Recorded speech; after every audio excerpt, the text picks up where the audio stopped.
Okay, Namaskar. This is we welcome you, all of you, for Ashi Speak Your Language. The one of the important point regarding Ashi Speak Your Language, this is the regional language. So it means that today our webinar will be a kind of in Hindi language, and we will use most of the scientific words in the English. And hello everyone and welcome to today's Ashi webinar. My name is Dr. Rammohan Jaiswal and I am delighted to be your host today. Thank you for taking your time and we are excited to have Dr. Uma Kanga from one of the most premier institute of the India, that is the All India Institute of Medical Science, New Delhi, join us from India to share their insight and expertise in the field of chimerism with us today. Before we begin, we had like to go over a few housekeeping items. Just for all of your information, this meeting is going to be recorded. And this webinar is being recorded and will be accessible on RC University through the website for the future references. Following the webinar, you will receive an email with a survey link. Completing the survey will allow you to obtain CE credits for your participation. After this webinar के बाद आप लोग एक link receive करेंगे जिसमें आपको अपना feedback देना होगा एंड फीडबैक देने के बाद आपको सीई के पॉइंट्स मिलेंगे जो आपके पार्टिसिपेशन को प्रमाणित करेंगे. And questions we had love for you to participate. You can use the Q&A features to send in your questions anytime during the sessions. We will do our best to address as many as we can during the last 10 to 15 minutes. If we run out of time, be sure to include your name and email so Dr. Uma Kanga can follow up with you afterward. So we will share the email ID of Dr. Uma Kanga. And अगर कोई question हम लोग समय में रहते हुए जवाब नहीं दे पाते हैं तो you can ask later on. If you are having any trouble with Wordly, the link to the instruction will be available in the chart. We are using software Wordly, which translate into the different geographical language, and it is accessible. Suppose we are talking in Hindi, it is automatically translate into the local regional language from wherever you belong. Now is the time to welcome Dr. Uma Kanga, and I am giving a brief introduction of Dr. Uma Kanga. Though Uma Kanga ma'am doesn't require any introduction because she is one of the very well-renowned name in the field of histocompatibility and immunogenetics in not only in India, even internationally. It is my pleasure to introduce our speaker today, Dr. Uma Kanga. Dr. Uma Kanga is an additional professor at the Department of Transplant Immunology and Immunogenetics, All India Institute of Medical Science, New Delhi. Her research focuses on HLA diversity, clinical immunogenetics, and transplant immunology. She directs the Clinical Immunogenetics Laboratory and has nearly more than 100 publications in her credit and 4 book chapters. Dr. Kanga has received several honors, including the TTS Mentor-Mentee Award, recognition at the IFI Conference, and fellowship for the Commonwealth, JSPS, and AIMS. She was awarded a fellowship in transplant immunology by the European Board of Surgery. She also holds leadership roles in ISHI, IHIWC, ASHI, AFIA, and the Indian Immunology Society. Welcome, ma'am. And now I am giving mic to you just for starting your session. Thank you. Thank you. धन्यवाद doctor Ram, आपने इतना अच्छा introduction दिया मेरे को और मेरे काम के बारे में बताया. मैं बहुत बहुत शुक्रगुजार हूँ आपकी और आशी सोसाइटी की और आशी इंटरनेशनल कमेटी की, ये हम लोगों को ये आशी स्पीक योर लैंग्वेज वेबिनार करने का मौका दिया. मैं इस कमेटी में चेयर रही हूँ और मैं जानती हूँ कि ये कमेटी इंटरनेशनल स्पीकर्स के लिए बहुत ज़्यादा काम करती है. मैं अभी अपनी स्लाइड शेयर करूंगी और आपको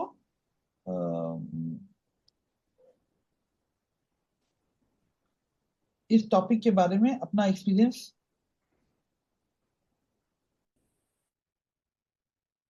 बताऊंगी.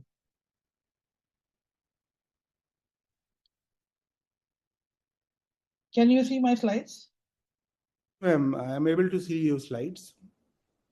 I am not able to see the slides, but anyway, I will. Okay. Yes, ma'am. Is it clear? Yes, is it clear? तो आज का टॉपिक जो मुझे असाइन किया गया है वो है engraftment monitoring post transplantation advancement in chimerism testing. अगर मैं हिंदी में बताऊं तो ये बोन मैरो ट्रांसप्लांट करने के बाद या हिमेटोपोइटिक स्टेम सेल करने के बाद हम किस तरह से देखते हैं कि ये ट्रांसप्लांट ठीक से काम कर रहा है या नहीं, इस विषय में मैं आपको बताऊंगी। ये मेरा इंस्टीट्यूट है जहाँ पे मैंने अपनी पढ़ाई की है और मैं यहीं पे 30 साल से काम कर रही हूँ। और जो भी मैंने इस फील्ड में ट्रांसप्लांट टेक्नोलॉजी में सीखा है वो इसी इंस्टीट्यूट से सीखा है। और मैं आशी इंटरनेशनल कमेटी की तरफ से ये वेबिनार प्रेजेंट कर रही हूँ। अगर आपके कोई भी सवाल हो तो मुझे इस ईमेल पे भेज सकते हैं, मैं आपके सवालों का जवाब देने के लिए तैयार हूँ। तो आज के सेमिनार में मैं आपको ये बताऊंगी कि काइमरिज्म किस लिए किया जाता है, इसका क्या बेसिक प्रिंसिपल है और इसका क्या क्लिनिकल रेलेवेंस है हेमाटोपोइटिक स्टेम सेल ट्रांसप्लांटेशन में। और ये जो काइमरिज्म टेस्टिंग है हमें क्या मदद देता है कि हम बाद में जो ये एनग्राफ्टमेंट हो रही है उससे कैसे प्रेडिक्ट करें कि ये ट्रांसप्लांट ठीक हो गया या कहीं ऐसा तो नहीं कि ये ट्रांसप्लांट फेल होने लगा है और ये रिजेक्ट हो जाएगा, तो हम आगे इसको कैसे मैनेज करेंगे, इन सब चीजों के बारे में डिस्कस करेंगे। ये बहुत सारी बीमारियां हैं जिनके लिए बोन मैरो ट्रांसप्लांट किया जाता है। आपने कई बार सुना होगा खून का कैंसर है, ल्यूकीमिया, लिम्फोमा, खून की कमी होती है, एप्लास्टिक एनीमिया, बड़े सारे मेटाबॉलिक डिजीजेस होते हैं जैसे ऑस्टियोपेट्रोसिस, हर्लर डिजीज, रूमेटोलॉजिकल डिजीज होते हैं। थैलेसीमिया एक बीमारी है जिसमें खून नहीं बनता है, थैलेसीमिया जीन का डिफेक्ट होता है। इन सब बीमारियों के लिए बोन मैरो ट्रांसप्लांट या हेमाटोपोइटिक स्टेम सेल ट्रांसप्लांट किया जाता है। बहुत सारी तरक्की हो चुकी है, फिर भी इसके बावजूद बहुत सारी दिक्कतें भी आती हैं ट्रांसप्लांट को मैनेज करने में।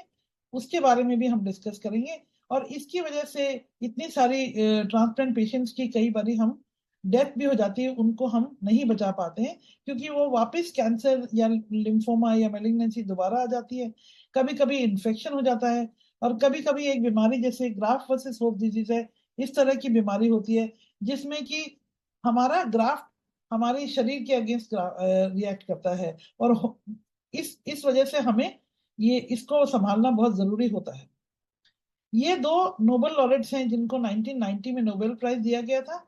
इसमें से ये राइट साइड में आप जो देख रहे हैं सर डॉन थॉमस, इन्होंने डिस्कवर किया था कि स्टेम सेल ट्रांसप्लांट करने से इन सब बीमारियों का इलाज हो सकता है। तो हम इनको नमन करते हैं कि इनकी वजह से हम इतने सारे मरीज दुनिया में बचा पाए। बोन मैरो और स्टेम सेल ट्रांसप्लांट करने के लिए हमें बोन मैरो कई तरीके से मिल सकता है। जो हमारी रीढ़ की हड्डी के नीचे इलियक क्रस्ट होता है उसमें से बोन मैरो निकाला जा सकता है बड़ी बड़ी सुई और सिरिंज के जरिए। जब बच्चे पैदा होते हैं तो ये अम्बिलिकल कॉर्ड जो मदर बच्चे के बीच में होती है इसमें बहुत सारे स्टेम सेल होते हैं। या फिर हम जिस तरह से खून दान करते हैं, हम मशीन के साथ कनेक्ट करके अपना हाथ से ट्यूब से कनेक्ट करके जिस तरह से डेंगू या किसी और वजह से ब्लड देना हो ब्लड देते हैं, उसमें से भी स्टेम सेल निकल जाते हैं। पर स्टेम सेल ट्रांसप्लांट करने से पहले सबसे पहले पेशेंट और डोनर की मैचिंग करनी पड़ती है। मैचिंग करने के बाद में हमें पेशेंट को कुछ दवाइयों से उनका जो डिफेक्टिव मैरो है उसको ट्रीट करना पड़ता है, तो उसको बोलते हैं कंडीशनिंग। जब कंडीशनिंग दी जाती है तब उसके बाद ये बोन मैरो में थोड़ी जगह क्रिएट हो जाती है जो हमारे डिफेक्टिव मैरो के जाने की वजह से। फिर जो मैच डोनर होता है उसका स्टेम सेल कलेक्ट कर लिया जाता है और उस स्टेम सेल को फिर पेशेंट को दे दिया जाता है।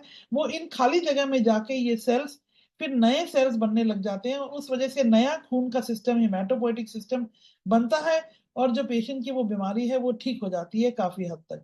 फिर पेशेंट के जो एनग्राफ्टमेंट होती है जिस बारे में हम आज बात करेंगे, ये जब सेल नए बनते हैं तो हम कैसे देखेंगे कि ये सेल नए बन रहे हैं या मरीज के पुराने वाले सेल ही ग्रो करते जा रहे हैं। इसको हम कहते हैं एनग्राफ्टमेंट मॉनिटरिंग या काइमरिज्म, जो आज का टॉपिक है। दवाइयां दे देते हैं पेशेंट को जीवीएचडी के लिए और पेशेंट को घर भेज दिया जाता है और उन दवाइयों के जरिए पेशेंट ठीक रहता है। पर जो हमारा इम्यून सिस्टम है ये बहुत स्ट्रांग होता है क्योंकि ये हमें बाकी बाहर की सब इन्फेक्शन और उन चीजों से बचाता है। तो जब हम ये कंडीशनिंग देते हैं पेशेंट को तो बहुत सारे साइटोकाइन और टिश्यू डैमेज की वजह से साइटोकाइन रिलीज होते हैं तो हमारा इम्यून सिस्टम बड़ा एक्टिव हो जाता है।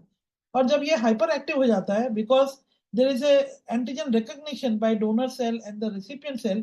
तो कभी कभी अगर हाइपर एक्यूट हो गया या इंफ्लेमेटरी हो गया तो ग्राफ्ट वर्सेस होस्ट डिजीज हो जाती है, और इसकी वजह से कभी कभी हम पेशेंट को भी लूज कर देते हैं, हमारा पेशेंट को नहीं बचा पाते हैं। तो एक बैलेंस चाहिए होता है जिससे कि ट्रांसप्लांट इस तरह से काम करे कि पेशेंट का कैंसर या ल्यूकीमिया भी कंट्रोल में रहे और ये जीवीएचडी भी थोड़ी सी रहे, ताकि इस बैलेंस को बनाते हुए मरीज की जो है उम्र और जिंदगी अच्छी चलती रहे।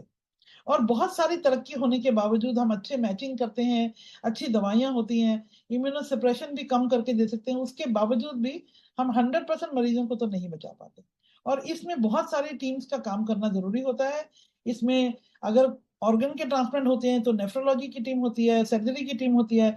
अगर बोन मैरो ट्रांसप्लांट करते हैं तो haematology, oncology, blood bank, pathology, बहुत सारे जो डिपार्टमेंट्स हैं, माइक्रोबायोलॉजी, इन सबको मिलके एक टीम की तरह काम करना पड़ता है, तभी हमारा ये प्रोग्राम जो है सक्सेसफुल प्रोग्राम बनता है। और इसी टीम के बीच में एक डिपार्टमेंट होता है ट्रांसप्लांट इम्यूनोलॉजी, जो हम ट्रांसप्लांट इम्यूनोलॉजी के फील्ड से हैं। हम अपने फील्ड के बारे में हम लोग किस तरह से इस प्रोग्राम में मदद करते हैं, हम लोग बहुत सारे टेस्ट करते हैं, एचएलए मैचिंग करते हैं, ऑर्गन ट्रांसप्लांट में क्रॉस मैचिंग करते हैं, और दोनों तरह के ट्रांसप्लांट में हम एंटीबॉडी देखते हैं कि पेशेंट डोनर के सेल को रिएक्ट तो नहीं करेगा, और पहले ट्रांसप्लांट से पहले चेक करते हैं, ट्रांसप्लांट के बाद भी चेक करते हैं। तो ये हमारा काम चलता रहता है कि ट्रांसप्लांट जो कैसे प्रोग्रेस कर रहा है उसको देखने के लिए। अब बहुत सारे फैक्टर हैं जिससे ट्रांसप्लांट पे असर हो सकता है, जैसे पेशेंट की अपनी बीमारी क्या है, उसको हम किस तरह की पहले दवाइयां दे रहे हैं, उसका कंडीशनिंग जो मैरो डिफेक्टिव वाले को खत्म करने के लिए, हमारा मैचिंग कितना अच्छा हुआ, कितने जीन मिल गए हमारे पेशेंट और डोनर के, फिर कितने स्टेम सेल हमने ट्रांसफ्यूज कर दिए मरीज को, हमने उसके मरीज में डोनर के टी सेल्स निकाल के डाला, ट्रांसफ्यूजन किया, या डोनर के टी सेल के साथ कर दिया, फिर बाद में दवाइयां क्या दी, इन सब चीजों से हमारे ट्रांसप्लांट के आउटकम के ऊपर असर होता है। हम किस तरह से मैचिंग देखते हैं, ये आप एक फैमिली का सीन मैंने आपको दिखाया है। ये माँ बाप हैं, बच्चे हैं, हर बच्चे में अपने माँ बाप से जीन्स आते हैं। अगर आप सिर्फ ये कलर्स को देखिए, ये लाल रंग के जीन है और कलर के जीन है पिताजी में, और माता में ब्लू कलर के और ग्रीन कलर के जीन है। हर बच्चे में एक सेट मम्मी से आता है और एक सेट पिताजी से आता है। तो इस तरह से हम देखते हैं कि जैसे कि ये मरीज हो जिसमें लाल और नीले रंग के जीन है, हमें ऐसा डोनर चाहिए फैमिली में जिसमें सेम वही जीन जो माँ से और पिता से आए हों, तो वो सबसे बढ़िया हमारे लिए अच्छा सा मैच करके, जीन मैच करके डोनर होता है। ऐसा नहीं है कि बिल्कुल ये मैच करके डोनर फैमिली में नहीं मिले तो हम ट्रांसप्लांट नहीं कर सकते। दुनिया में बहुत सारे, करीब 42 मिलियन लोगों ने अपने आप को प्लेज किया हुआ है, बैंक में अपना नाम दिया हुआ है, उनसे भी ढूंढ सकते हैं। या कभी कभी हम ये कम मैचिंग वाले जीन वाले फैमिली के डोनर को भी लेके ट्रांसप्लांट कर सकते हैं, या माँ और पिताजी को भी लेके कर सकते हैं। थोड़ी दिक्कतें आती हैं ज्यादा उसमें, उसकी मॉनिटरिंग ज्यादा स्ट्रिंजेंट करनी पड़ती है, पर ट्रांसप्लांट होते हैं। और इन ट्रांसप्लांट के होने के बाद हम जो आज का टॉपिक है वो क्या करते हैं, मॉनिटरिंग। जब पेशेंट के अंदर नए सेल बनने लगते हैं, उससे हमें पता लगता है कि पेशेंट का जब ये एनग्राफ्टमेंट, उसको बोलते हैं एनग्राफ्टमेंट, ये एनग्राफ्टमेंट जब हो जाता है 14 या 15 दिन के बाद में, तब हमें लगता है कि अब ये ट्रांसप्लांट ठीक होने लग गया है। और हम कई जेनेटिक मार्कर टेस्ट करते हैं ये एनग्राफ्टमेंट देखने के लिए, वो मैं आपको आगे की स्लाइड में दिखाऊंगी। ये एक तरह से मार्कर, इस तरह से हम इससे ये भी पता लग सकता है कि कहीं बीमारी वापस तो नहीं आ रही है, कहीं जीवीएचडी फिट तो नहीं हो रहा है, और ये भी पता लग सकता है कि हमारे नए इम्यून सेल कैसे बन रहे हैं, बनते जा रहे हैं, नहीं रिकॉन्स्टिट्यूट हो गया इम्यून सिस्टम हमारा, और कितना अच्छा रिकॉन्स्टिट्यूट हुआ, कौन सा वाला सेल रिकॉन्स्टिट्यूट हो गया, टी सेल हो गया, या CD3 सेल हुआ, या CD14 सेल हुआ, या CD33 हुआ। मतलब हम डिफरेंट तरह के सेल टाइप भी हम देख सकते हैं अगर हमारे पास उस तरह की मशीनें और एक्सपीरियंस और नॉलेज हो।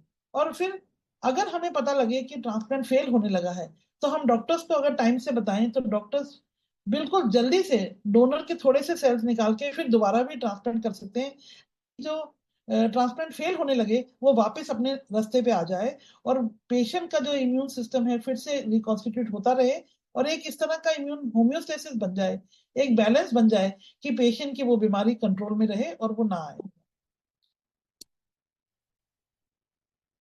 अब काइमेरिज्म क्या होता है? काइमेरिज्म जिस तरह से आप ये फोटो देख रहे हैं, chimerism is a term that is introduced in medicine by Anderson. It means an organism whose cell derive from two more zygote lineages. जिसका मतलब है कि दो जनों के सेल अगर एक ही शरीर में आ जाए तो वो एक तरह का मिक्स हो जाएगा। हम एक जने के सेल लेंगे तो एक टाइप होगा, और दो जनों के एक जने के बीच में मिक्स हो जाए तो पेशेंट और डोनर की जब मिक्स हो जाते हैं तो वो एक मिक्स आइडेंटिटी बन जाती है, उसे कहते हैं काइमेरा। वो कैसे होता है काइमेरा, अब आप इस पिक्चर में देखेंगे कि अगर आप ये डोनर जो है जिसमें लाल रंग के सेल दिख रहे हैं प्री ट्रांसप्लांट सिनारियो में, इसके जब हम टेस्टिंग करेंगे जीन तो ये लाल ही बैंड हमारे को दिखेंगे, ये पीक जो दिख रहे हैं आपको, और पेशेंट जो है उसमें नीले कलर के हैं। और जब हम ट्रांसप्लांट कर देंगे तो क्या होगा, जो पेशेंट के अपने खराब वाले हैं नीले वाले वो चले जाने चाहिए, तो वो अगर पूरे लाल वाले हो गए, जब जो आप नीचे देखेंगे नीचे की लाइन में, दैट मीन्स कि ये काइमेरिज्म अच्छा हो गया, पेशेंट के अंदर पूरे नए सेल आ गए। अगर ये बीच वाला सिनेरियो देखेंगे आप नीचे जिसमें लाल भी है नीले भी हैं, तो ये एक तरह से इसका मतलब है कि मिक्स सिनेरियो है। जब हम टेस्ट करेंगे तो हमें नीले पीक भी दिखेंगे, लाल पीक भी दिखेंगे। और अगर ये ट्रांसप्लांट फेल हो गया, किसी वजह से इसका सक्सेस नहीं हो पाया, या बीमारी बहुत ही स्ट्रांग थी, सेल हमारे कम थे, तो ये फेल हो जाएगा, तो ये वापस नीले सेल दिखेंगे और हमें नीले ही पीक दिखेंगे हमारे टेस्टिंग प्रोटोकॉल में। इसका मतलब है कि ये ट्रांसप्लांट फेल हो गया। तो हम टाइम टाइम पे ये टेस्टिंग करते रहते हैं और उससे हमें पता लगता है कि ट्रांसप्लांट किस तरह से आगे प्रोग्रेस कर रहा है। अब आप ये देखिए जैसे बहुत नीले सेल हैं, इसमें कुछ दो तीन आपको हरे दिखेंगे, कुछ लाल दिखेंगे। ये लाल जो है ये कैंसर सेल है, और जो नीले जो है ये बिना कैंसर के सेल हैं पर ये पेशेंट के सेल हैं। और जो ये हरे वाले और जो नीले वाले हैं ये डोनर के हैं। अब अगर बीमारी ठीक नहीं हो रही है, उसमें थोड़े से डोनर के सेल हैं, थोड़े से कैंसर वाले हैं, थोड़े से बिना कैंसर वाले पेशेंट के, तो ये मिक्स सिनारियो है। पर अगर बीमारी वापस आ रही है तो ये सारे वापस कैंसर वाले पिंक आ गए, इसका मतलब रिलैप्स हो गया। और नीचे देखेंगे आप ये बी ग्राफ में कि जब अच्छा इनग्राफ्टमेंट हो रहा है तो कुछ नीले हैं कुछ हरे हैं, इसका मतलब है कि पेशेंट के अपने बिना कैंसर वाले सेल हैं और डोनर के सेल हैं। और धीरे धीरे जब ये आगे बढ़ते हैं सेल तो ज्यादा डोनर वाले बनते जा रहे हैं, और अगर ये बैलेंस बना रहे तो बहुत अच्छी बात है। इसलिए काइमेरिज्म कई तरह का होता है। फुल काइमेरिज्म जिसमें 100% डोनर के सेल आ जाए, मिक्स काइमेरिज्म जिसमें दोनों का मिक्सचर हो, काइमेरा हो पूरा। स्प्लिट काइमेरिज्म वो होता है जब अगर हम डिफरेंट डिफरेंट सेल टाइप को देखें तो किसी सेल में पेशेंट का है, किसी सेल में डोनर का है, वो माइलॉइड सेल है या लिम्फोइड सेल है, वो टेस्ट करने पे हमें मालूम होता है। और कई बीमारियों के लिए हमें ये जानना जरूरी है कि कौन सा सेल टाइप अब हमारा डोनर वाला बन चुका है। और माइक्रो काइमेरिज्म वो होता है जब बहुत स्मॉल परसेंटेज ऑफ सेल, कभी कभी पुराने ट्रांसप्लांट के या कभी बीमारी वाले, हमें वो डिटेक्ट करने हो तो वो भी हम डिटेक्ट कर सकते हैं, उसे कहते हैं माइक्रोकाइमेरिज्म। जब पेशेंट के अपने बहुत कम 1% से कम सेल रह जाए, तो ये हमें जैसे आपको पहले पहले भी एक्सप्लेन किया, कंप्लीट काइमेरिज्म में पेशेंट के अपने सेल बिल्कुल चले जाते हैं, 100% डोनर हो जाता है। अगर मिक्स्ड होगा तो वापस पेशेंट के सेल आ रहे हैं। कभी कभी ये बढ़ता रहता है, कभी कभी ये स्टेबल रहता है, कभी कभी ये घटता रहता है। तो इसीलिए हमें हर कुछ दिनों बाद, 30 दिन बाद, 60 दिन बाद ये टेस्ट करते रहना पड़ता है, ये जानने के लिए कि ये अब काइमेरिज्म अच्छी तरफ जा रहा है, डोनर की तरफ जा रहा है, या वापस बीमारी की तरफ जा रहा है, पेशेंट की तरफ, या ये एक बैलेंस बना के चलता जा रहा है, तो उससे भी कोई दिक्कत नहीं है। और स्प्लिट काइमेरिज्म में हमें कौन से सेल में ये काइमेरिज्म बढ़ रहा है वो देखना होता है। तो इसके बहुत सारे तरीके हैं। हिंदी में इनके नाम बताने मुश्किल है तो मैं अंग्रेजी में बताऊंगी। काइमेरिज्म के टेक्निक्स होते हैं cytogenetics, isozyme analysis, blood group phenotyping, sex chromosome difference, जो हम फिश टेक्नोलॉजी से करते हैं। पर अब हमारे पास बहुत बेहतर टेक्निक आ गई है तो ये सब तरीके हमने छोड़ दिए हैं।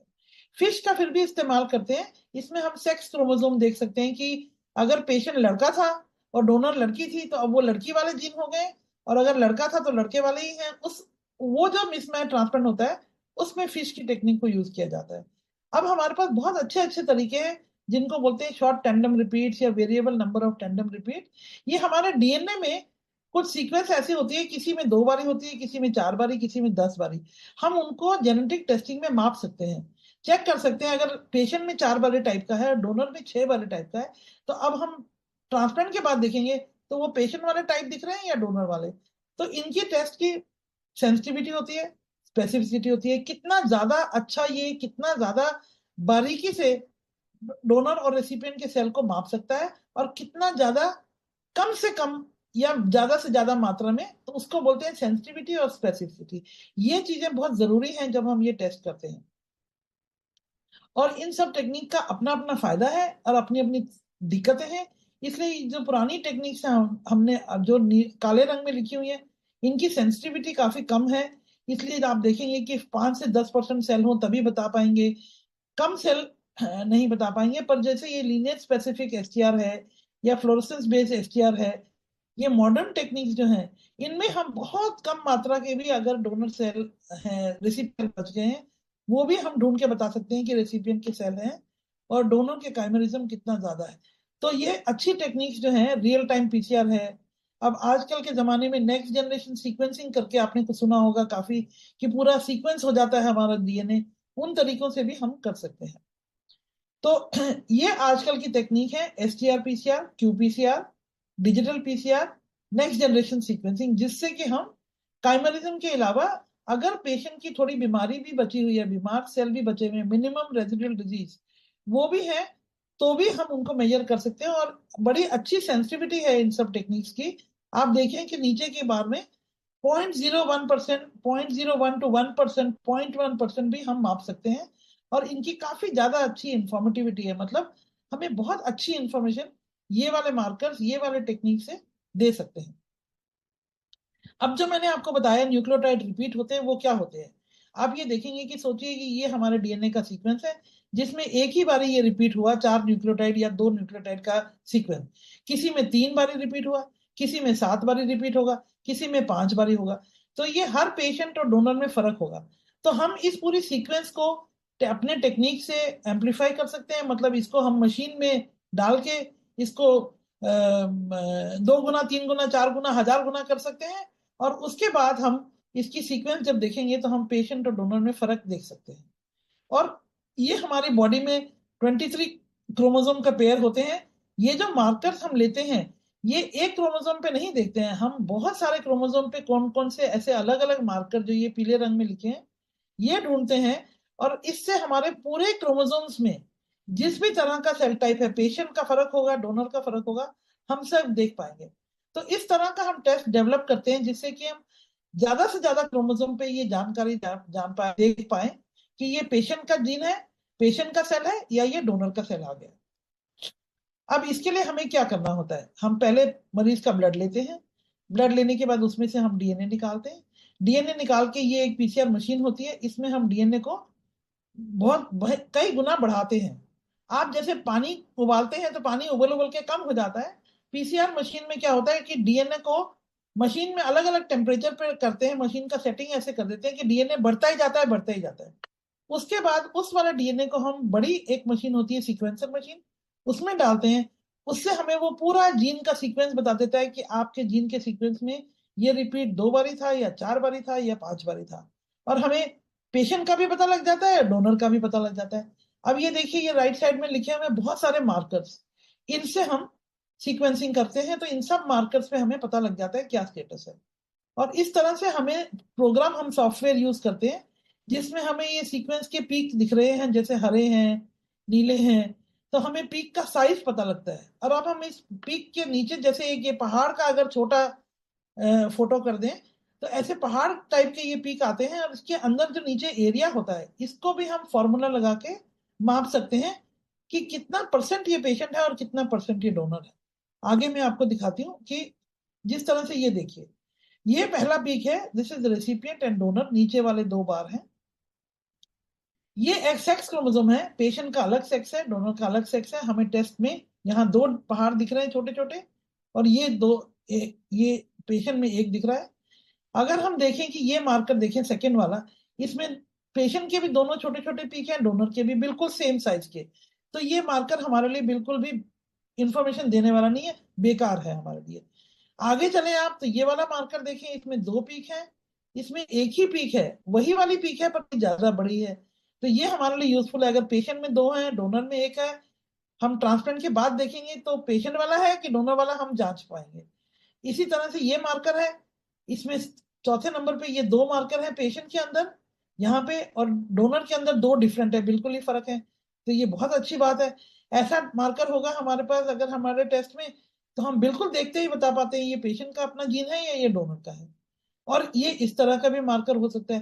तो कई प्रकार के मार्कर हमारे शरीर में दिखेंगे हमें, हमें ये ढूंढना है कि हमने अगर 15 मार्कर लिए, उसमें से 15 में से कितने हमारे लिए जानकारी देने वाले हैं, कितने हमें हेल्प करते हैं, ये आइडेंटिफाई करने के लिए ये रिसिपिएंट है, ये डोनर है। तो हम इस तरह से पेशेंट का ट्रांसप्लांट के पहले टेस्ट देखते हैं, फिर हम डोनर का देखते हैं, और उसके बाद पोस्ट ट्रांसप्लांट में देखते हैं कि ये पेशेंट का है या डोनर का है। इसके अंदर का एरिया हम लेते हैं, और फिर हमारे पास बहुत सारे फॉर्मूला होते हैं, उन फॉर्मूले, ये वाले फॉर्मूले लगाते हैं। अगर डोनर पेशेंट का सेम सेम टाइप पीक है तो अलग फॉर्मूला है, अगर डिफरेंट डिफरेंट तरह की पीक है तो दूसरा फॉर्मूला है। तो जिस तरह का कॉम्बिनेशन हमें मिलता है, उस तरह के फॉर्मूला को लगा के हम ये अंदाजा लगा लेते हैं कि कितने परसेंट ये डोनर टाइप बन गया मरीज। तो ये बहुत ही रोबस्ट टेक्नोलॉजी है, बड़ी जल्दी कर सकते हैं हम इस टेस्ट को। एक दिन के अंदर अंदर हम करके बता सकते हैं कि अब ये पेशेंट की स्टेटस क्या है, डोनर टाइप हो गई है या नहीं हो गई है। और फिर 30 दिन बाद करेंगे, फिर ये डोनर टाइप ही चल रही है या वापस तो नहीं आ रही है मरीज वाली। तो इन्हीं मार्कर्स को देखते देखते हमें पता लग जाता है कि किस तरह से ट्रांसप्लांट चल रहा है। और ये बहुत कम डीएनए से हम ये टेस्ट कर पाते हैं। अब मैं आपको दिखाऊंगी कि ये कैंसर वगैरह के मरीजों के अलावा और भी बहुत सारी बीमारियों के लिए हम ये टेस्ट कर सकते हैं। ये कई सारी बीमारियां हैं, जैसे HLH, इम्यून डेफिशिएंसी की बीमारियां, जहां हमारा इम्यून सिस्टम खराब होता है, क्रॉनिक ग्रानुलोमेटस डिजीज, विलकॉट एल्ड्रिस, हेमोग्लोबिनोपैथीज हैं जैसे सिकल सेल की बीमारी, थैलेसीमिया की बीमारी, या मेटाबॉलिक डिजीज है, या बोन मैरो फेलियर है। इनमें अलग अलग सेल टाइप हमें देखने पड़ते हैं जो यहाँ पे लिखे हुए हैं। किसी में NK सेल देखना पड़ता है, किसी में हमें एर्थ्रॉइड है या माइलॉइड सेल है, और ये कितने परसेंटेज इसमें होना चाहिए जिससे कि हमें लगे कि ये अब बीमारी ठीक हो रही है। तो कम से कम इतना परसेंट ये सेल, माइलॉइड सेल डोनर वाला आ जाना चाहिए, तब हमें लगेगा ये ठीक हो रही है। इसके अलावा ये जीन मार्कर देखने के अलावा इन बीमारियों के स्पेसिफिक टेस्ट भी होते हैं, हमें वो भी करने पड़ते हैं ताकि पूरा अंदाजा हो जाए। जैसे हेमोग्लोबिनोपैथी में हमें हेमोग्लोबिन का लेवल देखना पड़ेगा, बोन मैरो फेलियर में ब्लड काउंट देखने पड़ेंगे। इस तरह से अलग बीमारियों के अलग अलग मार्कर भी हमें देखने पड़ते हैं, जिससे अंदाजा होता है कि ट्रांसप्लांट कैसा चल रहा है, और उसका भी कितना परसेंटेज हमारे को जरूरी है वो भी जानना हमारे लिए जरूरी है। अब मैं ये बताना चाहती हूँ कि अगर हमें ये टेस्ट करना है, suppose we are trying to establish this test in our lab, what do we need to do. हम हर चीज में तो एक्सपर्टीज नहीं होती है, तो हमें ये टेस्ट डेवलप करने के टाइम, हमें टेस्ट अपनी लैब में शुरू करने से पहले ये देखना पड़ता है कि हम कितने काबिल हैं ये टेस्ट करने के लिए, और हम अपनी काबिलियत को कैसे टेस्ट करेंगे कि हमारा जो हम टेस्ट कर रहे हैं वो हमारी हर बीमारी को टेस्ट करने के लिए वैलिड हो सकता है कि नहीं। तो अलग अलग बीमारी के सैंपल लेके उनमें हम टेस्ट करके देखते हैं कि भाई हम सब बीमारी के मरीजों को हेल्प कर पाएंगे या नहीं कर पाएंगे। दूसरी चीज हम क्या करते हैं, हमारे पास पेशेंट का सैंपल ना भी हो तो हम दो अलग इंसान का ब्लड लेके, उनका डीएनए लेके उसका मिक्सचर बना लेते हैं अपने आप अंदाजे से, कि एक, जैसे आप हम खाना बनाते हैं तो एक मुट्ठी चावल और 2 मुट्ठी दाल, तो हम एक पर्सन का डीएनए 10%, दूसरे पर्सन का 90%, फिर एक पेशेंट का डीएनए 20%, दूसरे का, तो इस तरह के अलग अलग परसेंटेज के मिक्स बना के टेस्ट करके देखते हैं कि क्या हमारा टेस्ट सही मिक्सचर बता पा रहा है कि कौन कितना परसेंटेज है। और इन सब चीजों के लिए क्वालिटी एश्योरेंस प्रोग्राम होते हैं, क्वालिटी एश्योरेंस करनी पड़ती है कि हमारे टेस्ट की एनालिटिकल परफॉर्मेंस कैसी है, हमारी लिनियरिटी और हमारी प्रिसीजन कैसी है, क्या हम बिल्कुल एग्जैक्ट प्रिसाइज टेस्ट कर पा रहे हैं, हमारा टेस्ट कितना सेंसिटिव है, कितना स्पेसिफिक है, डोनर सेल का मतलब डोनर सेल ही पकड़ रहा है कि कहीं कोई और सेल तो नहीं पकड़ रहा है, और कितने परसेंट है, अगर कम से कम है तब भी पकड़ पाएगा कि नहीं कर पाएगा। रिप्रोड्यूसिबिलिटी, रिप्रोड्यूसिबिलिटी का मतलब है जितनी बार हम उस टेस्ट को करें हमारे सेम रिजल्ट आ रहे हैं कि नहीं आ रहे। सिस्टम एक्यूरेसी, हम एक मशीन को इस्तेमाल कर रहे हैं, दूसरी मशीन को इस्तेमाल करें, क्या हमारी हर बार सेम रिजल्ट आते हैं या नहीं आते हैं।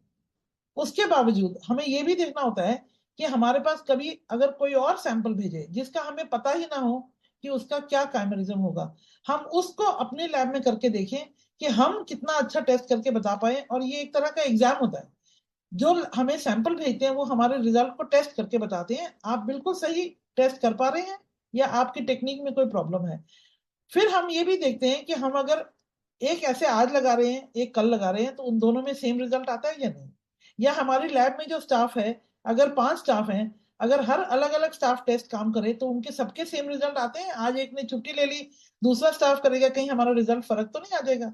या हम दूसरी मशीन इस्तेमाल करेंगे तो फर्क तो नहीं हो जाएगा। दूसरा कहीं सॉफ्टवेयर हमने ले लिया तो उसमें तो नहीं फर्क हो जाएगा। इन सब चीजों को चेक करना पड़ता है, तभी उसके बाद हम मरीजों का टेस्ट करना शुरू करते हैं। अब जैसे डिफरेंट डिफरेंट मिक्सचर ले लिए, उसमें डिफरेंट डिफरेंट मार्कर्स का टेस्ट किया, इस तरह से हम टेस्टिंग करते हैं। अब ये एक पेपर छपा हुआ है यूएस से, इस लैब ने ये देखा कि हम एनजीएस की टेक्निक अपना रहे हैं तो हमारे रिजल्ट कैसे आते हैं। तो अब आप देखिए, इन्होंने ये सैंपल लिया, आर्टिफिशियल मिक्सचर बना दिया, और आर्टिफिशियल मिक्सचर में देखा कि कितने परसेंट काइमेरिज्म आ रहा है। तो जो हम ऑब्जर्व कर रहे हैं और जो हम एक्सपेक्ट कर रहे हैं कि ये हमारे को तो पता है, हमने 10% डाला है और 20% हमने 90% डोनर को डाला है, या हमने 30% पेशेंट डाला है और 70% डोनर को डाला है, हमें मालूम है। तो हमारा टेस्ट करने में भी वही परसेंटेज आ रहा है कि नहीं आ रहा है? अगर तो ये कर्व हमारा बिल्कुल लीनियर आ रहा है, स्ट्रेट लाइन आ रही है, और हमारा कोरिलेशन बिल्कुल बढ़िया आ रहा है, दैट मीन्स कि हमारा टेस्ट ठीक चल रहा है। फिर हमने यहाँ पे दूसरे ग्राफ में आप देखिए, इन इन लोगों ने, ये लोग जो साइंटिस्ट काम कर रहे थे, इन्होंने देखा कि हम अगर एनजीएस टेक्निक से करें या एसटीआर से करें, दोनों में सेम रिजल्ट आते हैं कि नहीं आते। देखिए बिल्कुल स्ट्रेट लाइन आ रही है, जो परसेंटेज डोनर का एनजीएस टेक्निक में मिला वही एसटीआर वाले में एक्सपेक्टेड था, वो मिला। बिल्कुल स्ट्रेट लाइन आ रही है, दैट मीन्स कि हमारा काम ठीक हो रहा है। इसके बाद बाहर से कहीं से सैंपल आए, हम एक्सटर्नल प्रोग्राम में पार्टिसिपेट करते हैं, उस प्रोग्राम में हमारे डिफरेंट डिफरेंट टेक्निक से हमने टेस्ट किया, एसटीआर से किया, एनजीएस से किया, क्वालिटेटिव पीसीआर से किया। तो ये सारे कितने आपस में सेम रिजल्ट देते हैं नहीं देते हैं। ये सैंपल है, देखिए 5 तरीके से किया गया, पांचों में कम ही काइमेरिज्म था, कम ही रिजल्ट आया। इसमें बहुत ही कम था, सेकेंड वाले में 157 में बहुत कम आया, जिनमें ज्यादा था उनमें हर टेस्ट से ज्यादा आया। इसका मतलब हम कोई भी टेक्निक यूज कर लें, any technique we utilise, it is giving us the concordance, so we are satisfied. This group published that they are satisfied with that methodology. Then ये राइट साइड में जो बार है, ये ग्रीन डॉट आप देख रहे हैं कि कितने मार्कर ऐसे थे, क्योंकि जब हम एनजीएस करते हैं उसमें हम 200-300 मार्कर भी कर सकते हैं। कितने ज्यादा मार्कर हमारे पेशेंट और डोनर को बता पाए कि ये पेशेंट का सेल है, ये डोनर का सेल है। तो इसमें 100 से ऊपर मार्कर ऐसे मिले इनको, जो कि हमारे टेस्ट की जानकारी देने में यूजफुल थे, beneficial informative markers for our test. और अब ये इस पेपर में इन्होंने ये टेबल में ये दिखाया है कि बहुत सारी स्टडीज डिफरेंट डिफरेंट कंट्रीज में हुई है, कोरिया में, इटली में, अमेरिका में, बेल्जियम में, स्वीडन में, चाइना में, कोरिया में, फ्रांस में, जिन्होंने अलग अलग टेक्निक इस्तेमाल करी, किस किस मशीन पे काम किया, कौन से प्लेटफॉर्म पे टेस्ट किया, उसके बाद कितने कितने मार्कर इनको यूजफुल मिले, और कितना इनका टेस्ट स्पेसिफिक था या सेंसिटिव था, और ये कितने मार्कर्स के साथ जरिए बता पाए कि हमारा इतना परसेंटेज काइमेरिज्म आ रहा है। तो बहुत लोग इस तरह के जानकारी पब्लिश करते हैं, जिससे कि हम आगे काम करने वाले सीख सकते हैं क्या क्या टेक्निक इस्तेमाल करनी है, कौन सी टेक्निक हमारी लैब में है, कौन सी मशीन हमारी लैब में है, हम उससे कितनी ज्यादा अच्छी जानकारी हासिल कर सकते हैं। तो ये लोगों के काम से हम सीख भी सकते हैं। इन लोगों ने भी ऐसे ही किया, देखिए कि सैंपल लिए, उसमें अपनी लिनियरिटी देखी कि ये कितना हम क्वांटिफाई लीनियर आ रहा है हमारा ग्राफ के नहीं आ रहा है। उसके बाद इन्होंने, sorry we have to go back, okay, so ये देखा उन्होंने कि हम लिमिट ऑफ ब्लैंक, कि हम बिल्कुल भी अगर हमारे पास डोनर के सेल नहीं है तो हम डिटेक्ट कर पा रहे हैं बिल्कुल मिनिमम कि नहीं, लिमिट ऑफ डिटेक्शन कि अगर ज्यादा है तो कर पा रहे हैं कि नहीं, ये इन्होंने चेक किया अपने लैब में और दिखाया। और कितने ज्यादा आर्टिफिशियल मिक्स सैंपल में कितने मार्कर ढूंढ पाए, कितना इनका टेस्ट सेंसिटिव था। देखिए 0.3% तक भी ये जानकारी हासिल कर पाए, ये इन लोगों ने इस तरह से टेस्टिंग करी है। तो ये बहुत यूजफुल तरीका है।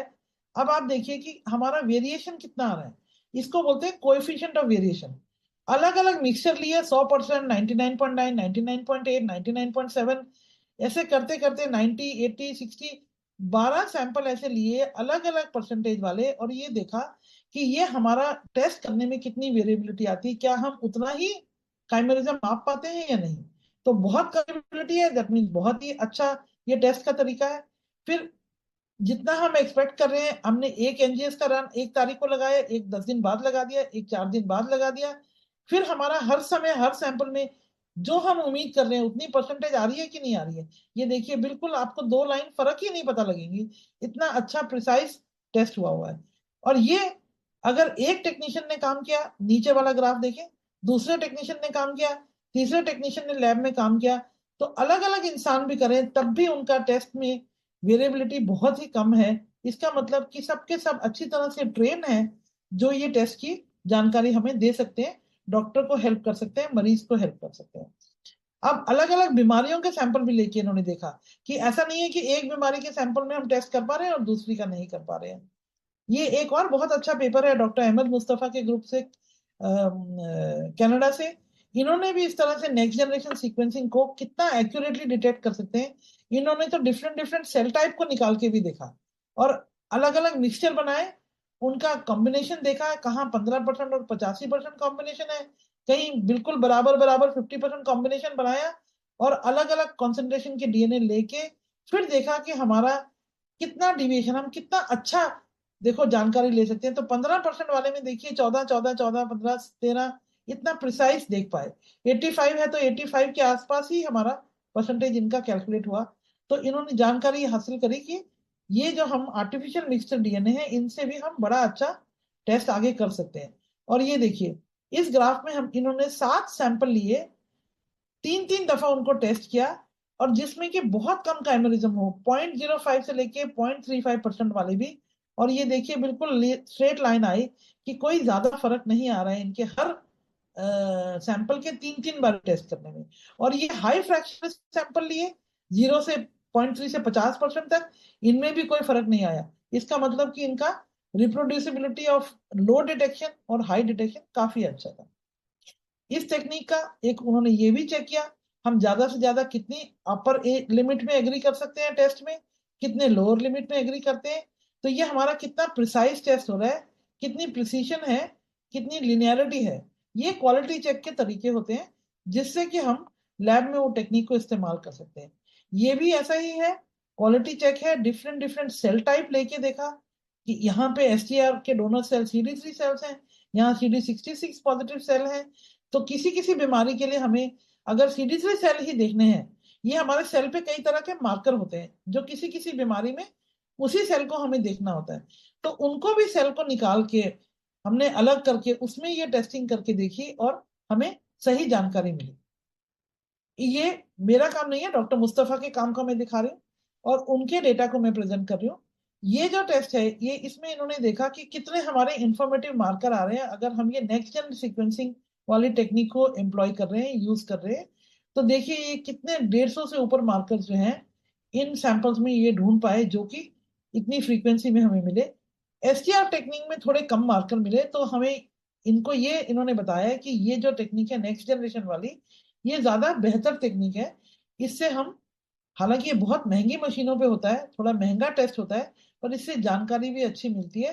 तो जिसके पास फैसिलिटी है और जो ये टेस्ट कर सकते हैं, या अगर बहुत सारे टेस्ट करें तो कॉस्ट कम भी आ जाती है। तो जितना ज्यादा बेहतर इंफॉर्मेशन वाला टेस्ट हो उतना मरीज के काइमेरिज्म लेवल को बताने में फायदेमंद होगा। अब ये एक मैं आपको स्लाइड दिखा रही हूँ कि ये एक हमारी यूरोपियन सोसाइटी है, यूरोपियन फेडरेशन ऑफ इम्यूनोजेनेटिक्स। इसी तरह आशी सोसाइटी है जो हमारी अमेरिकन सोसाइटी है हिस्टोकम्पैटिबिलिटी, एक आफिया सोसाइटी है, एक हमारी इंडियन सोसाइटी है हिस्टोकम्पैटिबिलिटी इम्यूनोजेनेटिक्स। हम सब ने अपने एक स्टैंडर्ड बनाए हुए हैं कि हम इसी स्टैंडर्ड से काम करेंगे। लैब का टेस्टिंग किसी स्टैंडर्ड से कम नहीं होना चाहिए, हर चीज में एकदम बेहतर, प्रिसाइज, एक्यूरेट, स्पेसिफिक टेस्ट होना चाहिए। तो ये स्टैंडर्ड्स लिखे हुए हैं और जो हर टेस्टिंग लेबोरेटरी को फॉलो करने पड़ते हैं। उनके जहां वहां जाके इंस्पेक्टर चेक करते हैं कि ये लोग टेस्ट के तरीके को ठीक से कर रहे हैं, कागज ठीक से लिख रहे हैं, रिपोर्ट ठीक से दे रहे हैं। तो ये यूरोपियन स्टैंडर्ड्स में से मैंने निकाला कि काइमेरिज्म टेस्ट करने के लिए जो क्वालिटी एश्योरेंस प्रोग्राम है उसमें हमें कम से कम नहीं तो 10 सैंपल के टेस्टिंग करनी होती है, और जो डिफरेंट डिफरेंट टाइम पे हमें जो प्रोग्राम रन करते हैं वो भेजते हैं और उसका डिफरेंट लेवल ऑफ काइमेरिज्म होता है। तो हम इतने सैंपल और इतने परसेंटेज एग्जैक्ट बता पा रहे हैं कि नहीं, हमें इन प्रोग्राम में पार्टिसिपेट करके ये स्टैंडर्ड मेंटेन करना पड़ता है। और जब हमारे लैब में इंस्पेक्शन होती है, जब इंस्पेक्टर आते हैं तो वो देखते हैं कि हमने ये सब क्वालिटी मेंटेन की है, तब वो बिलीव करते हैं, विश्वास करते हैं कि हमारे टेस्ट, अगर हम ये प्रोग्राम में पास हैं तो हम टेस्टिंग भी ठीक क्वालिटी का कर रहे होंगे, हमारे मरीजों को बहुत बढ़िया रिपोर्टिंग मिल रही होगी। तो इस तरह के कई प्रोग्राम हैं, हमारी कंट्री में तो ये प्रोग्राम नहीं है। जैसे ये यूके एनिक्वास प्रोग्राम है, जहाँ पे यूके से सैंपल आते हैं और वो इन स्टैंडर्ड्स को मेंटेन करने के लिए उतने सैंपल भेजते हैं। एक ये जर्मनी का प्रोग्राम है, जहाँ से सैंपल आते हैं।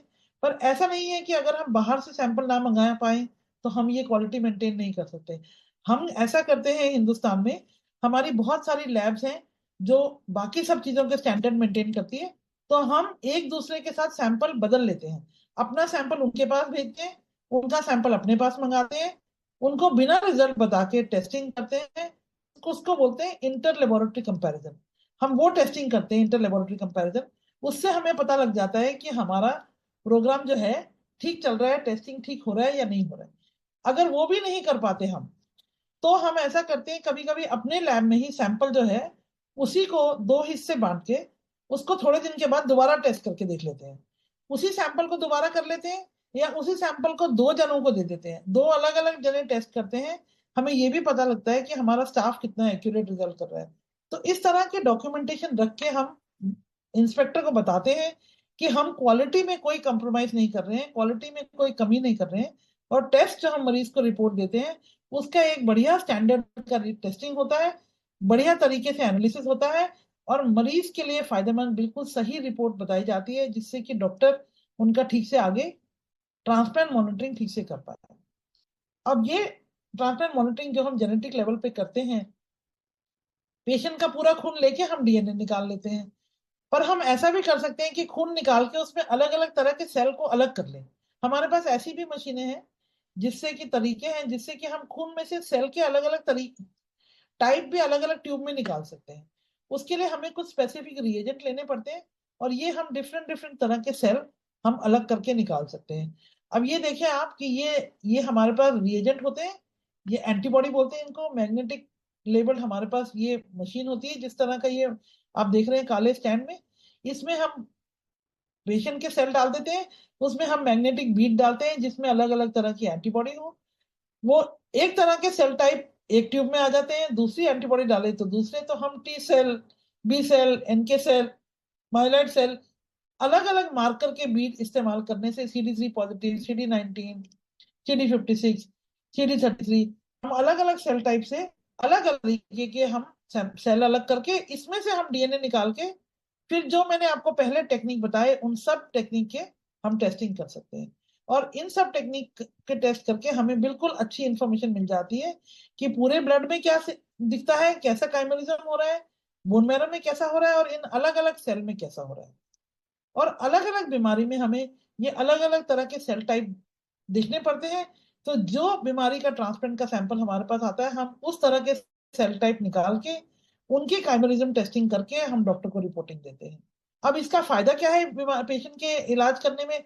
अगर एनग्राफ्टमेंट अच्छी चल रही है तो डोनर का सेल है हमें बिल्कुल बढ़िया पता लग जाता है। अगर ग्राफ्ट फेलियर हो रहा है, प्राइमरी ग्राफ्ट फेलियर है, तो हमें पता लगेगा ये ग्राफ्ट फंक्शन कम हो रहा है, डोनर के सेल कम जा रहे हैं पेशेंट के आगे, और ज्यादा हो गया तो रिजेक्शन हो गया। तो ये फायदा होता है हमारे ये टेस्टिंग करने का कि हम ग्राफ्ट रिजेक्शन होने से पहले हम ये अंदाजा लगा पाए इस टेस्ट से कि कहीं होने तो नहीं लगा है, हम इसको कैसे कंट्रोल में करें और डॉक्टर को बता दें। अब ये देखिए, जिन लोगों में ये CD34 सेल हमने इस पेपर में ये इस ग्रुप ऑफ साइंटिस्ट ने दिखाया कि जिन लोगों में ये काइमेरिज्म CD34 सेल में बहुत कम था, उनके अंदर ये रिलैप्स बहुत ज्यादा हुआ। और ये नीचे वाले जो लाइन है, जो डार्क लाइन है, उनमें कम हुआ, जिनमें कि बहुत अच्छे CD34 पॉजिटिव सेल 80% से ज्यादा थे। और इन्हीं मरीजों का अगर हम सर्वाइवल देखें कि कितने मरीज जिंदा रहे इतने सालों बाद भी, 10 साल तक, तो जिनका अच्छा काइमेरिज्म था, CD34 सेल 80% से ज्यादा थे, उनका बहुत बढ़िया रहा सर्वाइवल। 50% मरीज 10 साल तक जिंदा रहे, और जिनका कम था उनकी लाइफ स्पैन कम हो गई। इसी तरह से हम ये भी देख सकते हैं, जो हम दवाइयां देते हैं पहले पेशेंट को, उनकी वजह से भी काइमेरिज्म टेस्टिंग में फर्क पड़ता है। और अगर हम स्टेम सेल जो है बोन मैरो ले रहे हैं, या पेरिफेरल ब्लड ले रहे हैं, कॉर्ड ब्लड ले रहे हैं, तो उसमें भी एनग्राफ्टमेंट अलग अलग टाइम पे होती है। सब में एनग्राफ्टमेंट 14 दिन में नहीं हो जाती है, किसी में 14 दिन में होती है, किसी में 21 दिन में लग जाते हैं। तो ये भी हम एनग्राफ्टमेंट जो है अलग अलग सोर्स ऑफ स्टेम सेल को ध्यान में रखते हुए टाइप करते हैं। ये कई लोगों ने ये इस तरह के पेपर छापे हुए हैं। अब कई डॉक्टरों से पूछा जाता है आप किस चीज के लिए ये टेस्टिंग करते हैं, ज्यादातर डॉक्टर यही बोलते हैं कि हम तो एनग्राफ्टमेंट मॉनिटरिंग करने के लिए टेस्ट करते हैं, ये नीला बार ये दिखा रहा है, ये येलो सा बार जो है मस्टर्ड सा ये दिखा रहा है। कई डॉक्टर्स बोलते हैं हमें ये देखना पड़ता है कहीं बीमारी वापस तो नहीं आ रही है, हम उसके लिए भी टेस्ट करते हैं। ये ग्रीन बार ये दिखा रहा है कि जब हमें बीमारी आने लगे तो हमें डोनर ल्यूकोसाइट इन्फ्यूजन देना है, उसके लिए हम टेस्ट करते हैं। तो अलग अलग पर्पस के लिए बहुत सारी रिक्वेजिशन आती है, और हम ये सारी मॉनिटरिंग करके मरीज को अच्छी इंफॉर्मेशन दे देते हैं। तब हमारे को ये टेस्ट की जो कुछ गाइडलाइन होती हैं उसके हिसाब से बताते हैं कि हमें इसी तरीके से रिपोर्टिंग करनी है, तो डॉक्टर क्या कहेगा। तो ये जो टेस्ट है इसका ये कि ये कैंसर को नहीं डिटेक्ट करता है, पर ये बताता है कि कैंसर के सेल हैं या नहीं है, बीमारी हो रही है कि नहीं हो रही है। और इस तरह से मॉनिटरिंग हम थोड़े थोड़े दिनों में करते रहेंगे, बड़ा सेंसिटिव ऐसे है इसको लेके, तो हम बीमारी का कंट्रोल या ट्रीटमेंट जो है बोन मैरो ट्रांसप्लांट उसका सक्सेस को देख सकते हैं। और अगर हमें जैसे कई बीमारियों में मिक्स काइमेरिज्म हो, उनको इम्यूनोसप्रेसिव दवाइयां दी हैं, तो वो घट रहा है काइमेरिज्म या बढ़ रहा है, अब इन्हें अगर घट रहा है तो हमें इनका इम्यूनोसप्रेशन बंद करना है, उसको डोनर ल्यूकोसाइट इन्फ्यूजन देने हैं। तो ये हमने डॉक्टर्स ने और लैब ने मिलके एल्गोरिथम बनाए हुए हैं, कैसी सिचुएशन में हमें कैसा कैसी रिपोर्ट आती है उसमें हमें आगे क्या काम करना। अब ये देखिएगा कि ये एक प्रोग्राम है, एल्गोरिथम है जिसमें कि नॉन रिलैप्स साइटोपिनिया, अगर हमें उसमें इंटरवेंशन करना हो तो हम क्या करेंगे। अब काइमेरिज्म एनालिसिस किया, मे काइमेरिज्म आ गया अगर, अब वो डोनर काइमेरिज्म ज्यादा है या रिसिपिएंट काइमेरिज्म ज्यादा है, फुल काइमेरिज्म हो रहा है या कंप्लीट डोनर काइमेरिज्म हो रहा है या फुल रिसिपिएंट हो गया है, हम कब डीएलआई दे दें, इस तरह से हमने ये अब CD34 सेल निकाल के दे दें, ग्राफ्ट रिजेक्शन तो नहीं हो रहा है, कैसे इस ट्रांसप्लांट को हम बचा लें। तो उसको सैल्वेज करने के लिए ये हम तरीके टाइम टाइम से मॉनिटरिंग करके हम देख पाते हैं। ये भी एक और मिनिमल रेजिडुअल डिजीज के लिए इंटरवेंशन कैसे करनी है। मिनिमल रेजिडुअल डिजीज का मतलब है कि पेशेंट का अपना कैंसर कहीं थोड़ा सा भी उसके अंदर है या आ रहा है, रह तो नहीं गया है, वो कहीं बचा हुआ है, तो वो हम डिटेक्ट कर लें कि कहीं वो फिर से वापस ग्रो ना कर जाए, तो उसके लिए एल्गोरिथम है। अब ये डिफरेंट डिफरेंट सेल टाइप हैं, रेसिपिएंट के टी सेल हैं कि एनके सेल हैं, और अगर दोनों में से कौन सा ज्यादा है कौन सा कम है, किससे बीमारी को रिस्क होने वाला है। तो ये सब एल्गोरिथम्स को फॉलो करते हुए लैब और क्लिनिक मिलजुल के काम करते हैं, और वार्ड में पेशेंट के साथ नर्सिंग स्टाफ के साथ, कि इसका हम पेशेंट को काइमेरिज्म रिजल्ट कैसे बता पाए। तो मैं आखिरी में समराइज करना चाहूंगी कि ये काइमेरिज्म ऐसे है, ये हमारे लिए एनग्राफ्टमेंट को मॉनिटर करने के लिए, मेजर करने के लिए बहुत जरूरी है। इसका इम्पेंडिंग रिलैप्स या रीअपियरेंस ऑफ मैलिग्नेंट सेल को देखने के लिए जरूरी है। लीनियर स्पेसिफिक काइमेरिज्म हम कहते हैं जब हम डिफरेंट डिफरेंट खून के सेल अलग करके उसमें काइमेरिज्म देख पाए, तो वो हमारे को कई बीमारियों में बहुत जरूरी है।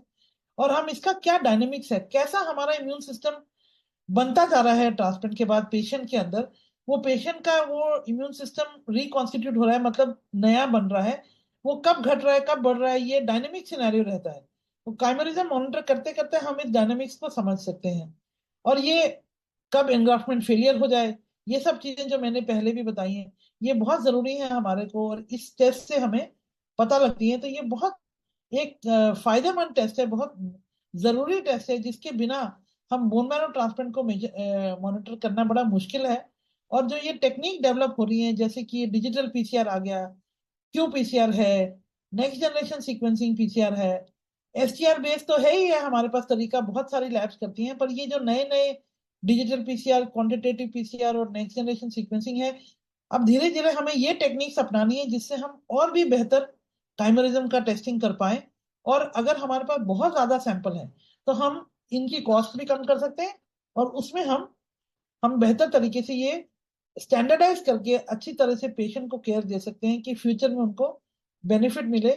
और वो जो स्टैंडर्डाइजेशन है, जो क्वालिटी कंट्रोल प्रोग्राम है, जो हमारी इंस्पेक्शन है, ये सब बहुत इंपॉर्टेंट एस्पेक्ट है लेबोरेटरी के।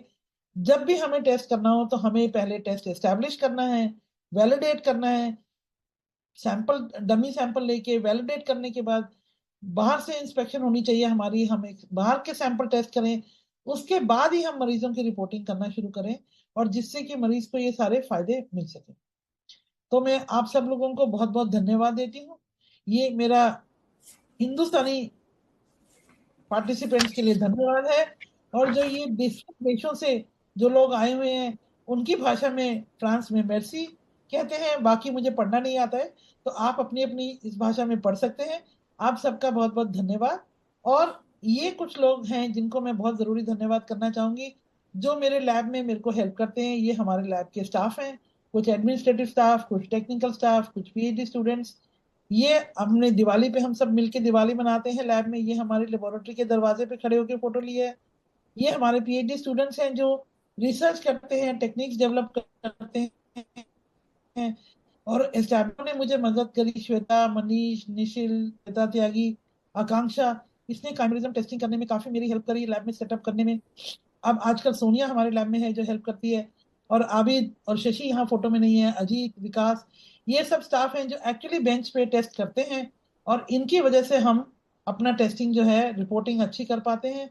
और हमारे को बहुत सारी funding agencies like ICMR, DBT, DST, AIIMS funding देती हैं, जिससे हम काम करते हैं। और हम कभी कभी बाहर की कंट्रीज में जाके सीख के आते हैं, और फिर हम आके अपने ट्रांसप्लांट प्रोग्राम में इसको एस्टेब्लिश करते हैं, ताकि हमारे देश के या कहीं के भी मरीज हों उनको हम पूरी अपनी तरफ से सेवाएं दे पाए।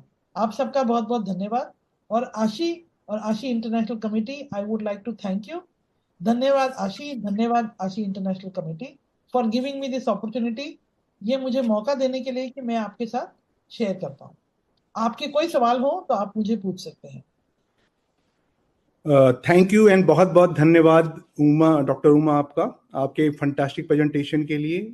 आपका प्रेजेंटेशन बहुत ही बेसिक और बहुत ही कॉम्प्रिहेंसिव था, और कुछ क्वेश्चंस हमारे पास आए हैं, तो उसमें से कुछ क्वेश्चंस मैं पढ़ रहा हूँ। इंडिया की जो एचएलए की laboratory, how they are performing chimerism? India में जो लेबोरेटरीज हैं वो सबसे ज्यादा एसटीआर बेस्ड वो कर रही हैं टेस्टिंग। जो मैंने बताया है कि सबसे कॉमन है जो शॉर्ट टैंडम रिपीट वाले टेक्निक है, जिसमें हम अलग अलग क्रोमोसोम पे डिफरेंट डिफरेंट मार्कर्स को टेस्ट करते हैं। वो वाली टेक्निक सबसे ज्यादा कॉमन है। अब धीरे धीरे कुछ लैब्स ने क्यूपीसीआर टेक्निक और जो एनजीएस बेस्ड टेक्निक है उसको भी एस्टेब्लिश करने में कोशिश कर रहे हैं। और मुझे लगता है कि हमारे पास ये टेक्नोलॉजी है, और हम बहुत जल्दी ये सब टेक्निक्स का इस्तेमाल करके अपने इंडिया में भी लैब्स में ये सर्विस दे पाए। जी। अगला क्वेश्चन है, ब्लड कलेक्शन के कितने दिनों के बाद आप टेस्टिंग सबसेट के लिए सैंपल एक्सेप्ट करते हैं? आइडियली स्पीकिंग, हमें अगर डीएनए ही निकालना है ब्लड से, तो हमें ब्लड सैंपल जरूरी नहीं है, फ्रेश की जरूरत नहीं है हमारे पास। अगर 36 घंटे में भी सैंपल आ जाए कहीं बाहर से तो हम टेस्ट कर सकते हैं। पर ये टेस्ट कई बार ऐसा होता है कि बहुत जल्दी रिपोर्टिंग चाहिए होती है डॉक्टर्स को। तो अगर तो बिल्कुल जल्दी चाहिए रिपोर्टिंग, फ्रेश सैंपल आता है तो हम उसी की टेस्ट उसी समय कर सकते हैं। पर अगर हमारे पास किसी को बहुत जल्दी नहीं है, जैसे कि किसी पेशेंट का पहले से पता हो कि काइमेरिज्म इज गोइंग वेरी स्टेबल, और उनको बहुत जल्दी नहीं है रिपोर्टिंग की, और कहीं इंडिया के किसी भी कोने से हमारे पास ब्लड सैंपल अगर 36 घंटे में, 48 घंटे में पहुंचता है, तो भी हम डीएनए निकाल के उसका काइमेरिज्म टेस्ट कर सकते हैं, इसमें कोई प्रॉब्लम नहीं। कुछ और क्वेश्चंस हैं जो इसी से रिलेटेड हैं। एक पार्टिसिपेंट ये पूछना चाहते हैं कि आप लोग डीएससी कैसे मॉनिटर करते हैं, डोनर स्पेसिफिक एंटीबॉडी?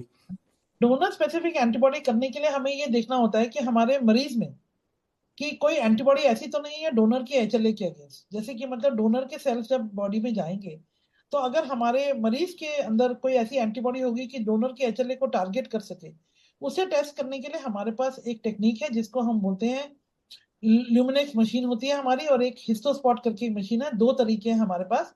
इसमें एक ल्यूमिनेक्स की टेक्निक में क्या होता है कि कुछ मैग्नेटिक या पॉलीस्टायरिन बीड्स होते हैं, उस बीड के ऊपर वो एचएलए जीन की सीक्वेंस होती है। हम उसको पेशेंट के सीरम के साथ मिक्स करते हैं।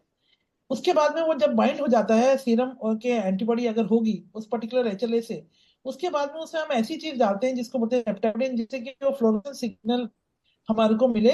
और वो मशीन में एक फ्लोरोसेंस लेजर टाइप होता है जो फ्लोरोसेंस को देख लेता है। उसको हम चेक करते हैं तो हमें पता लग जाता है कि कौन से एचएलए के लिए वो एंटीबॉडी है, वो डोनर का एचएलए है या नहीं है। और अगर हम हिस्टोस्पॉट मशीन यूज करें, तो उसमें एक तरह की चिप होती है जिसे बोलते हैं माइक्रोचिप टाइप। उसमें भी वही एचएलए के जीन के सीक्वेंस के प्रोब लगे होते हैं। और हम एंटीजन होते हैं और हम उसमें भी सीरम डालते हैं, वो मशीन ऑटोमेटेड काम करती है और उसमें भी हमें सेम इंफॉर्मेशन मिलती है कि whether there is any antibody that can target donor HLA और not. So we have two methods of doing that, donor specific antigen testing. जब अगला मिसमैच क्वेश्चन है होता है तो जी हमें ये करना जरूरी होता है, क्योंकि वो अगर 100% मैच डोनर मिल गया HLA, तब तो उसके वो जीन सीक्वेंस तो बिल्कुल पेशेंट के डोनर की सेम है, एंटीबॉडी नहीं होगी. पर जहां जी हमें पूरा मैच ना मिले, कम मैच हो, तब हमें ये करना जरूरी होता है कि डोनर स्पेसिफिक एंटीबॉडी वो मिसमैच वाले DNA डोनर के HLA के लिए तो नहीं है. और हमको ये भी ध्यान रखना होगा कि हम सॉलिड ऑर्गन के लिए देख रहे हैं या फिर हम हेमेटोपोइटिक स्टेम सेल के लिए बिल्कुल देख रहे बिल्कुल, आपने हैं। बिल्कुल ठीक कहा.